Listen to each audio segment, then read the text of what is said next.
Մենք խաղաղ ենք եղել 75 տարի, որը ռուսների հետ ենք եղել։ Այո, ռուսներն ունեն խնդիր, մեր հետ նկատմամբ սխալներ ունեն, բայց հայոց ցեղասպանություն չեն արել։ Իրենք ասում են, ռուսին պիտի հանենք, թուրքին պիտի բերենք։ Դուք հասկանում եք սա ինչ է նշանակում։ Իրենց կոնկրետ ծրագիրը դա է։ Եթե ով կարող է թուրքի հետ ապրել, ով որ կարող է, ես չգիտեմ նրա հոգու մեջ մաքուր հայկյան առուն չկա։ Ես կարող եմ մի բան ասել, երբ որ Էջմիածինում պատարակ էր մատուցվում 1800-700-ական թվականներին, Պարսիկ թագավորը մտնում է Սուրբ Էջմիածին։ Երբ որ մտնում է Էջմիածին ու դառնում ասում է, ձեզանից եթե որևիցե մեկը դառնա պարսկական կրոնին, ես իրեն այսինչ տահանգին մոկպետ կնշանակեմ եւ 3 սկուտեղներով ոսկիներն ու բրիլյանտները նրան կնվիրեն։ Պատարակամատույց վարդապետը ասում է, ես կդառնամ ձեր հավատքին։ Լռեց պատարակը եւ կաթողիկոսը գլուխը բարձրացրեց, հացակումած աչքերով, ասեց 3 օր ժամանակ տուր։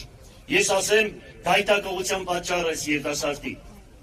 Ասեց 3 օրից գալիս եմ Պարսիկ թագավորներ թե իշխաններ։ Կաթողիկոսը հայոց հոգևորականներին ասեց. անհաց անջուր։ Գիշեր ցերեկ աղոտ կարեք խնդրեք Տիրոջը, որ իմանան գայթակղության պատճառը երիտասարդի։ Երրորդ օրը առավոտ ժամը 6-ին 30 հոգևորականներ վազեցին կաթողիկոսի մոտ, ասում էին վեհապար,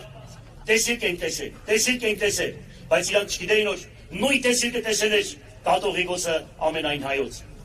Ու ինչ ասեցին։ Ասեցին մենք տեսանք, որ վարդապետի մայրը ննջում է, գերեզմանը բացվեց եւ մայրը բարձրացավ ու ասեց. վեհապար հայրապետ, փախի ժամանակ մի թուրք պարսիկ զինվոր ինձ բռնաբարեց, նրա հայրը պարսիկ է եւ հիմա ես ձեզ ասում եմ, եթե մաքուր հայի տղա է, նրա այրան մեջ հոսում է մաքուր հայոց այրունը եւ հալալ մորտատ եկել է, նա երբեք չէր ստորագրի Արցախի հանձնումը, Գանձասարը, Խադիվանքը, Ամարասը եւ 388 եկեղեցիներ հայոց սրբությունները նրանք երբեք չէին հանձնի թուրքին, եթե մաքուր հայկյան արուն էր հոսում նրանց երակների մեջ։ Եթե որևիցե մեկը այսօր Դավաճանի կողքին կանգնում է, ուրեմն գիտեցեք, երբ որ Սուրբ Շուշանիկը, Վախթան Մամիկոնյանի աղջիկը, ամբողջ վրացիները պաշտում են նրան, ուրեմն ամուսինը հավատափող էր, եւ երբ որ չեմ ուզում երկարացնել, հանդերձյալ կյանքում ամուսինը դժոխքի մեջ տանջվում էր, 4 երեխա ուներ Շուշանիկը, խնդրեց Սուրբ Շուշանիկին, թե ինձ ձերքդ մեկնի, այս ձետերի մեջ այրվում եմ, հանի էստեղից, չէ որ 4 հատ երեխա ես ունեցեք, գոնե 5 րոպե տանջանքների մեջ եմ։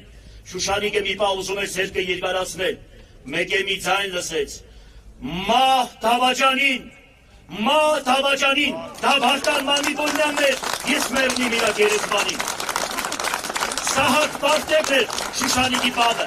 Սաղկամոշն էր նրա տատիկը, եւ այսպես մահ Դավաճանին պատրաստվում է երկնային դատաստանը եւ հայ ժողովրդի Սողոմոն Թելերյանի բրեժը։